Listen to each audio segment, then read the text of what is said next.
So, today we're going to be looking at lease agreements.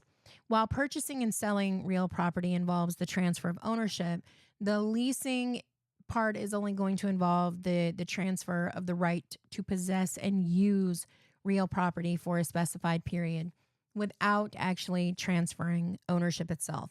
And that's a critical distinction in real estate law. So, understanding lease agreements is vital if you're going to be dealing with residential or commercial property. So let's start by defining some fundamental terms that are essential to understanding the lease agreements. First is the leasehold estate, and this is the interest that a tenant holds in real property. It is the right to possess and to use the property for a specified period of time. But again, it is not ownership in fee simple. It is a lesser interest in real property. So let's say Sarah signs a 1-year lease agreement for an apartment. Well, her interest in the apartment is for that year, and that is a leasehold estate. So she has the right to live there and to use it, but she doesn't own it. And at the end of the year, her right to possess it will typically end. Next is the lease agreement, and this is the contract that creates the leasehold estate. It is a legally binding document between a landlord and a tenant, and it outlines the terms and the conditions of the tenancy. So let's say John and his landlord sign a document that says John's going to pay $1,500 a month for 12 months to live in a specific apartment, agreeing to terms like no smoking inside and the responsibility for minor repairs. That document is the lease agreement. So you have the landlord and the lessor, and this is the owner of the real property who grants that leasehold estate. And they retain the underlying ownership or the reversionary interest, but they give up possession for the lease term. Okay. So let's say that John owns a duplex and he rents out one side of the duplex to a new family. He is the landlord or the lessor. He still owns the entire duplex, but has granted that family the right to possess and use that specific unit for that particular lease term. Then you have the tenant or the lessee, and this is the party who receives the leasehold estate, and they gain the right to possess and to use the property. So the new family that is renting John's duplex are the tenants or the lessees, and they will pay rent in exchange for the right to live in and to use the unit. Now, I went over this in a previous lecture, but let's talk about the usufruct again. And this term is often used in Georgia law, and it refers to a personal right to use and enjoy the profits and advantages of property that belongs to another without altering the substance of the property. So in the context of the lease, it specifically emphasizes the right to use the property. And Georgia law sometimes distinguishes between a usufruct and an estate for years. So while an estate for years is a true property interest, a usufruct is often treated as a mere contractual right, which can have implications for assignment, subleasing, other property rights, things like that. So generally, a lease for less than 5 years in Georgia is presumed to be a usufruct unless the contract explicitly states that it conveys an estate for years. So let's say you have a student who signs a lease for a small studio apartment in Atlanta for a 9-month academic year. Because that lease term is less than 5 years and the agreement doesn't explicitly convey an estate for years, then Georgia law is going to consider that a usufruct. That means that the student has a personal contractual right to use the apartment, but a more limited property interest compared to the traditional estate for years, which could impact their ability to assign the lease without explicit landlord consent. Next is the holdover, and this refers to a tenant who remains in possession of the leased premises after their lease term has expired without the landlord's consent. So a holdover tenant is typically subject to certain legal consequences, such as paying doubled rent or being treated as a trespasser. So let's say John's 1-year lease expired on May 31st, okay, but he hasn't moved out. He continues to live in the apartment without signing a new lease or getting, any kind of explicit permission from his landlord, right? Well, he's now a holdover tenant, and his landlord may begin eviction proceedings or, in some jurisdictions, charge him double the rent. So a tenancy at will is next, and this is a type of leasehold where the landlord or the tenant can terminate the tenancy at any time with proper notice. And it's often 30 to 60 days, depending on state law. There's no fixed term. So, for example, after completing like a short term project, John needs a place to stay temporarily, and his friend offers like a spare room for rent without a fixed end date and with the understanding that either of them can terminate the agreement with 30 days notice. That's going to create a tenancy at will. Then we have the periodic tenant, and this is a tenant whose lease is going to automatically renew for successive periods, like month to month, year to year, until either the landlord or the tenant gives proper notice to terminate.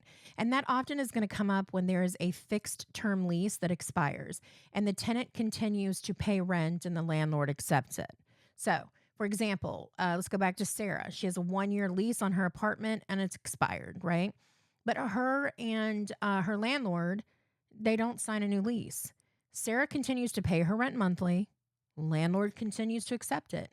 That action is going to create a month to month periodic tenancy. So either Sarah or the landlord can now terminate that tenancy by giving that proper notice, like 30 days before the end of a monthly period. So now let's focus on residential lease agreements. These are the most common types of leases that many people will encounter, and they govern the rental of homes, apartments, and condominiums for dwelling purposes. And the fundamental nature of the residential lease is that it's a contract between the landlord and tenant, and it establishes the terms and conditions under which the tenant is going to occupy the premises. Okay. Now, like all contracts for an interest in real property, for any kind of term that's longer than a year, residential leases, they have to be in writing to be enforceable under the statute of frauds. So, residential leases are going to be subject to various state and local laws, including like landlord tenant statutes, the fair housing laws, and it's often going to impose certain non-waivable rights and responsibilities on both parties. For example, landlords cannot simply evict a tenant without following specific legal procedures, and tenants have the right regarding the habitability of the premises. Now let's look at some provisions of a typical residential lease. While there is no like single universal format, most of them will contain similar clauses. So take the parties, for example.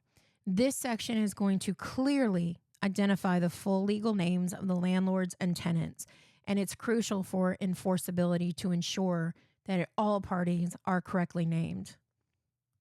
Next is the premises, and this is going to provide a clear and precise description of the property that's being leased. So for residential properties, that typically includes the street address, the unit number, if applicable, and sometimes a legal description or a reference to a plat. Next is the amount of rent, and that specifies the agreed upon rent payment, the due date, and even the method of payment. And lease agreements can also specify different ways that rent is calculated, particularly in a commercial context, but sometimes, relevant for residential leases as well, you can have a gross lease, which is where the tenant pays a fixed rent and the landlord is responsible for all property expenses like taxes, insurance, and maintenance. And that is the most common type of a residential lease. Then you have a net lease, which is where the tenant pays a lower base rent, but also pays a proportionate share of some or all of the property's operating expenses, like taxes. Then you have a single net lease, which is where the tenant pays rent plus property taxes. Then you have the double net lease, which is where the tenant pays rent plus property tax plus insurance. Then you have a triple net lease, which is where the tenant pays the rent plus property tax, property insurance, and all maintenance and repair costs. So while these net leases are primarily commercial, still understanding like the progression helps to grasp how those expenses can be allocated between the landlord and the tenant. Then we have late payments, and this clause is going to outline the penalties for late rent payments, such as your late fees, is there a grace period, all that stuff. And it's crucial for tenants to understand these terms to avoid additional charges. It will also have the term of the lease, and this specifies the duration of that leasehold estate, including the start date and the end date. And leases can be fixed for a term, 1 year, 6 months, whatever, or periodic, month to month, year to year. Next, we have the security deposit, and that provision is going to detail the amount of the security deposit, the conditions under which it can be used, like can it be used for unpaid rent, or can it be used for damages that are beyond, normal wear and tear, and then the procedures for its return to the tenant after the lease terminates. And state laws will also often govern how the security deposits have to be handled, what type of account can they be in, are there limits on the amount, and what's the timeline for return.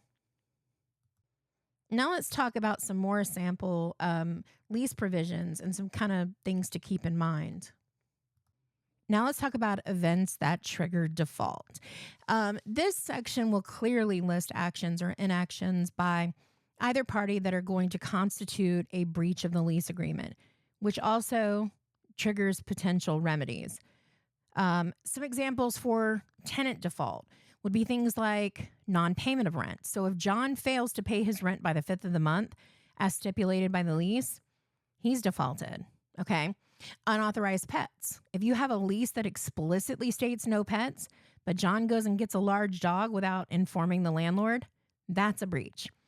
Unauthorized occupants. So the lease limits occupancy, say, to 2 people, but John moves in 2 additional roommates without the landlord's approval.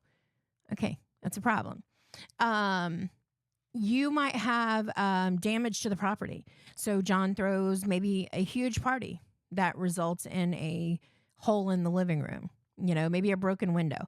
All of that stuff is beyond normal wear and tear, okay?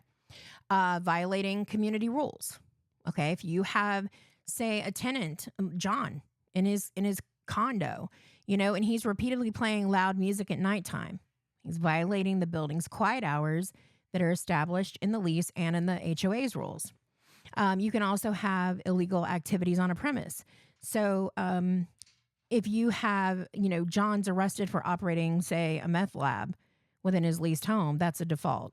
But then you also have examples for landlord default too, like failure to maintain the property in a habitable condition.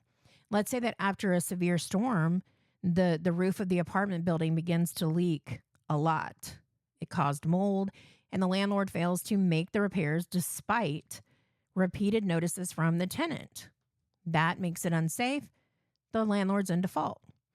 You can have an unlawful entry, where the landlord repeatedly enters the tenant's apartment without providing the required 24-hour notice, even when there's no emergency. That's a default. A failure to make promised repairs, like the landlord agreed in writing to fix, say, the broken refrigerator within a week of the tenant moving in, but a month has passed and the repair hasn't been made. That's a default. The delivery and the conditions of the premises. So this is going to outline the landlord's obligations to deliver the possession of the premises to the tenant on the lease start date. And it's going to give specifics to the conditions in which the property has been delivered. Is it considered broom clean, or is it in good working order? Things like that. So it can also have a provision for a move-in inspection checklist document to be filled out, and for people to initial a condition that exists. So, for example, if a lease says landlord shall deliver possession of the premises to tenant on July 1st, 2025 in a clean and safe condition with all appliances in good working order. Now, additionally, you can have a separate move-in condition checklist that's attached as an exhibit, which both parties will sign so that they can document any kind of existing damage at the time that the tenant actually takes possession. Now, covenants regarding the use of premises. These are promises specifying how the tenant can and cannot use the leased property. For example, it might say residential use only. A lease might specify the premises shall be used solely as a private residence and not for any commercial or business purposes. You could have a prohibition on illegal activities, like it says, tenant agrees to not use the premises for any unlawful purpose or to permit any illegal activity thereon. Okay. You can have a restriction for noise levels, like tenant shall not create or permit any unreasonably loud noise or nuisance that disturbs other residents, especially between the hours of 10 p.m. and 8 a.m. You could have something regarding parking, like tenant is allocated one designated parking space, and it's number 123, and shall not park in guest or reserved spaces belonging to other units. You could have also a provision on like a prohibition on any kind of like structural alterations without consent. So like, tenant shall not make any alterations or additions or improvements to the premises without the express prior consent of the landlord. Next is improvements. And this provision actually addresses whether the tenant is permitted to make any alterations or improvements to the property. And if so, what happens to those improvements at the end of the lease? Do they have to be removed, or do they become the property of the landlord? And generally, tenants cannot make permanent improvements without the landlord's permission. So like a tenant who wants to install, say, built-in bookshelves in the living room. The lease may state any improvements, alterations, or additions made by the tenant to the premises shall become the property of the landlord upon termination of the lease without compensation to the tenant unless otherwise agreed in writing. So, alternatively, though, a lease might also require the tenant to remove the improvements and to restore the premises to its original condition as well. You have the right of entry, and that clause is going to specify the conditions under which the landlord can enter the leased premises. So landlords generally retain a right to enter for repairs, inspections, and to show the property to prospective tenants or buyers, but they typically must provide reasonable notice, like 24 to 48 hours, except in emergencies. So a lease may include a clause that's like, landlord may enter the premises upon 24 hours prior notice, written notice, we'll say written notice, to the tenant for the purposes of making repairs, inspecting, or showing the premises to prospective tenants or purchasers. In case of an emergency, landlord may enter without prior notice. Assignments and sublease. So these are provisions that will dictate whether the tenant can transfer their leasehold to another party. So for the assignment specifically, this is where the original tenant transfers their entire remaining leasehold interest to the new tenant. And the original tenant typically remains secondarily liable for the rent if the new tenant defaults, unless the landlord specifically releases them. So for example, a tenant, John has 6 months left on his lease, and he needs to move for a new job. And he finds a new tenant, and that's Sarah. And she agrees to take over the remainder of the lease. So with the landlord's consent, John assigns his lease to Sarah. So Sarah is now directly liable to the landlord for rent, okay? John still remains secondarily liable in the event that Sarah defaults, unless, again, the landlord specifically has released John from his obligations altogether in that assignment agreement. Now, the sublease is where the original tenant is going to lease a portion of their leasehold interest, okay? So like a portion of the premises, or for like a shorter period than the original lease term, whatever it is, to the subtenant. So the original tenant remains primarily liable to the landlord for the entire rent. And most leases require the landlord's consent for assignment or sublease, and the landlord may have the right to deny consent for reasonable reasons. For example, John has a 1-year lease on a 2-bedroom apartment, but he's going to be studying abroad for 3 months. So with his landlord's consent, he subleases one of his bedrooms to his friend Dave. for those 3 months. Okay.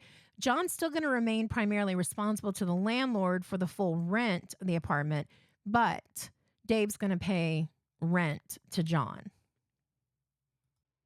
Next, we have subordination and non-disturbance, and this is more common in commercial leases, but it can appear in residential too, particularly where there are multifamily buildings with mortgages. So a subordination clause it states that the lease is subordinate to any existing or future mortgages on the property. So that means that if the landlord defaults on their mortgage, the lender's lien takes priority over that lease, and the tenant's lease could be terminated in the foreclosure. Okay. So it would say something like, this lease is hereby made subject and subordinate to any and all mortgages, deeds of trust, or other security instruments now or hereafter placed upon the premises by the landlord. So that means that if the landlord defaults on their mortgage, the bank's claim on the property is going to take precedent over who is living there under a lease. The non-disturbance clause, this is typically a protection for the tenant, and it's an agreement from the landlord's lender that as long as the tenant is not in default of their lease, then the tenant's possession will not be disturbed in the event of a foreclosure. So it ensures that the tenant can remain in the property even if the landlord loses it. Okay. And these two clauses often go hand in hand with balance lender interests with tenant security. Okay. So for example, let's say that a tenant may request a non-disturbance agreement directly from the landlord's lender. The agreement would state, provided tenant is not in default hereunder, landlord's lender agrees that tenant's possession under the lease shall not be disturbed by foreclosure or other enforcement action by the lender. Again, it's to protect the tenant's right to stay in the property, even if the landlord's mortgage is foreclosed on. Now let's talk about some implied duties, because even if not explicitly written in the lease, there are certain implied duties that are imposed upon landlords and tenants by law. First, we have the covenant of quiet enjoyment, and this is an implied promise by the landlord that the tenant will have undisturbed possession and use of the premises, free from interference by the landlord or anyone claiming a superior title. This does not mean that the property must be quiet, but rather that the tenant's possession is not going to be interfered with. So, for example, a landlord constantly entering an apartment without notice or intentionally causing disruptions that make a premises unusable could be a breach of the covenant of quiet enjoyment. So the implied warranty of habitability.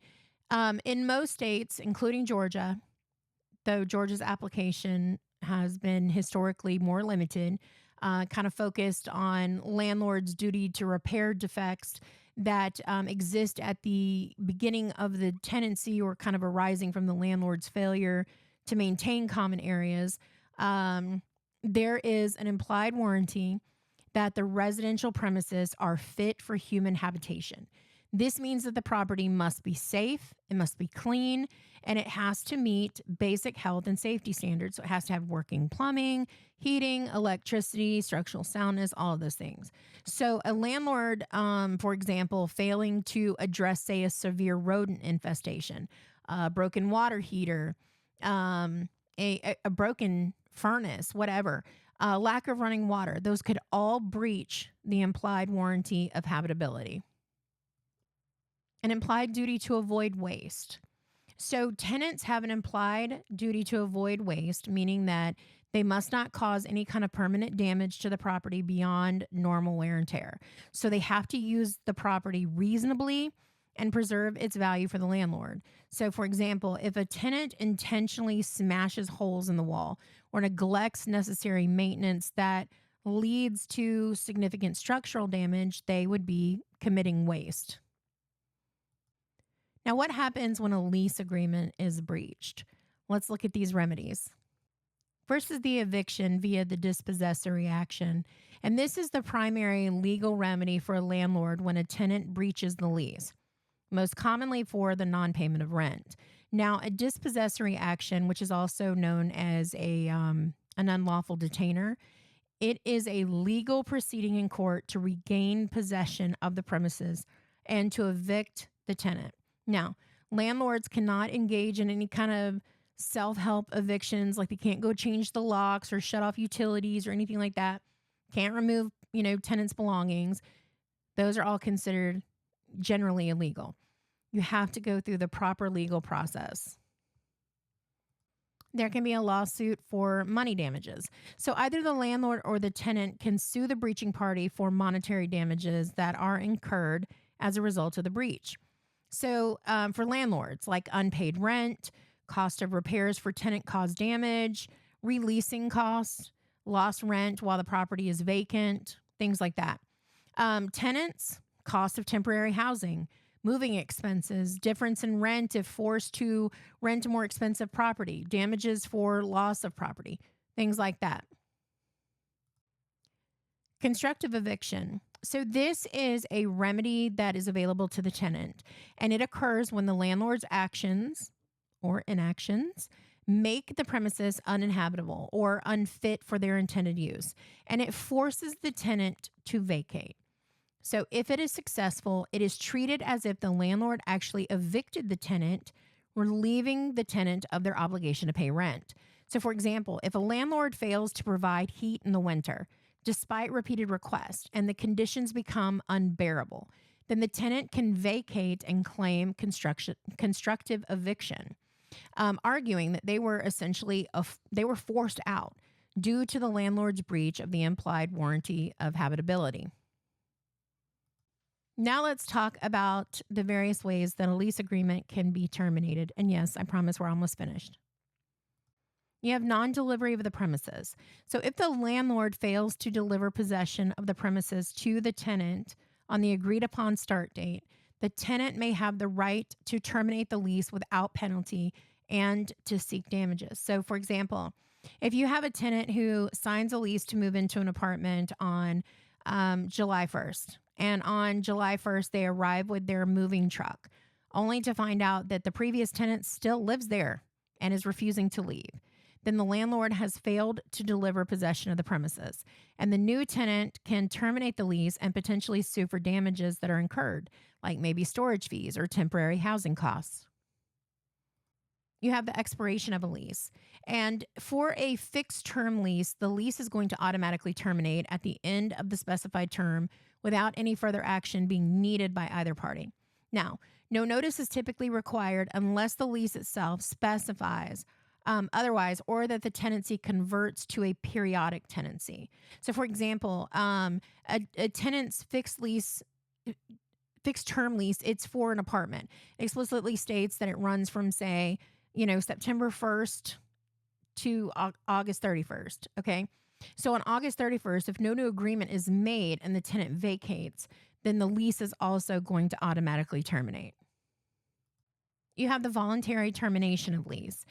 So both the landlord and the tenant can mutually agree in writing to terminate the lease early. And that's often done through a mutual termination agreement or a lease surrender. So for example, if a tenant receives a job offer in a city that's like, while they're halfway through their lease term, right? They can approach the landlord, and after negotiation, both parties can sign a mutual termination and release agreement that they're agreeing to end the lease early in exchange for the tenant paying a termination fee. Next, we have merger. So if the tenant acquires the landlord's ownership interest in the property, like the tenant buys the property that they're leasing, then that leasehold estate is going to merge with the fee simple ownership, and the lease is going to be terminated, because you can't have a lease with yourself. That's contracting with yourself, and you can't do that. Have to have a meeting of the minds, not the mind. But say a tenant has been leasing a commercial building for, say, 5 years, and the owner decides to sell the building, and the tenant decides to buy it. So once that tenant purchases that building and the deed is conveyed to them, then their leasehold interest is going to merge with their new fee simple ownership, and the lease agreement is going to automatically terminate. Then we have destruction. So if the lease premises are substantially destroyed, like by fire, by flood, by whatever other disaster, to the point of it being uninhabitable or unusable, then the lease can terminate. And most leases have clauses that address this, giving either party the right to terminate if the property cannot be repaired within a certain time frame. So for example, If you have a tornado that causes significant structural damage to a leased house, and it makes it uninhabitable, then the lease might have a clause stating that if the premises is rendered wholly untenantable by fire or other casualty, then either party may terminate the lease upon 30 days written notice to the other. So, based on that, all the tenant has to do is notify the landlord, hey, I'm terminating the lease. And finally, we have the actual or the constructive eviction. So, as discussed, the actual eviction, through the legal process is going to terminate the lease. In the same vein, a successful claim of constructive eviction by the tenant is going to terminate the lease, and it is going to relieve the tenant of any kind of further rent obligations. So, for example, with an actual eviction, if you have a tenant who fails to pay rent, say for 2 consecutive months, the landlord files the legal dispossessory action. They obtain a court order, and a sheriff then comes along and physically removes the tenant and their belongings from the property. That legal process terminates the lease. With a constructive eviction, again, a tenant's apartment building maybe experiences some kind of severe and persistent sewage leak into their unit, right? And the landlord refuses to address it, again, despite multiple written requests. The smell is gross, it's unsanitary, and it makes the apartment unbearable and unhealthy. So the tenant, after providing notice, moves out and argues that they were constructively evicted by the landlord's failure to maintain a habitable environment, and it terminated their obligation to pay any more rent. And that's pretty much it. So, understanding the nuances of lease agreements, it is essential for helping clients. It doesn't matter if they're property owners or renters, but ensuring compliance with legal requirements and helping to effectively resolve disputes. And that knowledge is not just theoretical because it impacts everyday lives and significant financial interests. So, I encourage you to look over some sample lease agreements and just kind of consider various, hypothetical scenarios to help you solidify your understanding. And let me know if you have any questions. Bye.